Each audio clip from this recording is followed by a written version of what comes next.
यो अगाडिको ठुलो टिपर चाहिँ खसेछ यहाँ माथि त्यो बाटो ब्लक हो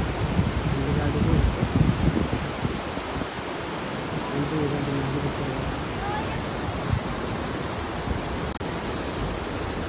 यस्तो दामी वाटरफल पनि रहेछ यता साइडमा त्यो हाल्नु सक्नुहुन्छ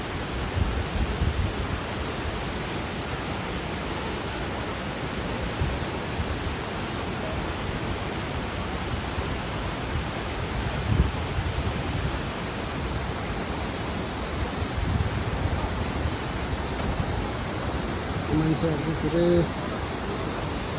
भिडियो बनाउन फोटो खिच्न लागि सबैजना रोकिरहेको छ गाडी फसिएर बाटो पनि बन्द भयो अब यो बाटो खुल्न साथ चाहिँ हामी मनाङतर्फ लाग्छ अझै छिट्छ जोस् मुस्किल छैन अगाडिको ट्रक चाहिँ केही प्रब्लम भएको त्यो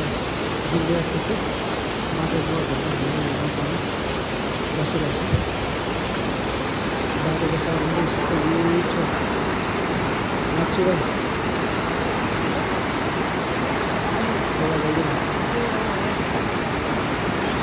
सबैजना चाहिँ यहाँ बाटो ब्लक भएर बाटोमा कुदिरहेको छ बाटो ब्लक भएर यहाँ टिपर फसेर चाहिँ बाटो ब्लक भएर बल्ल बल्ल बाटो पुग्यो बिचमा आएर अनि हाम्रो गाडी चाहिँ कट्यो जस हाम्रो चाहिँ बाटो पुग्यो यो तल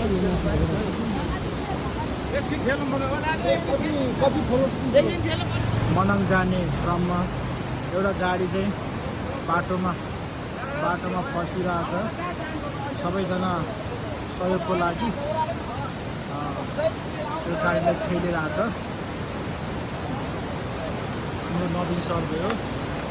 सबैजनाले सहयोग गरिरहेको छ तर सकिएन मनाङ जाने बाटो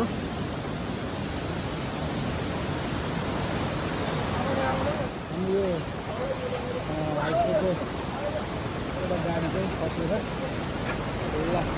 तल चाहिँ गयो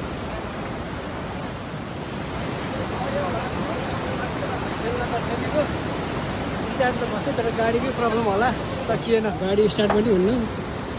ठेल्न पनि गाह्रो लोड गाडी रहेछ पुरै फसेर छ स्टार्ट त हुन्छ तर स्टार्ट अफ भइहाल्छ गाडीकै प्रब्लम होला सायद ट्राई गरेको सकिएन फेरि ट्राई गर्दैछ यहाँ सबैजना जस एकतर्फी त बाटो खुल्दैन सर गाह्रो भयो हाम्रो गाडी चाहिँ यता माथि पुगिसक्यो बाटो पुगेर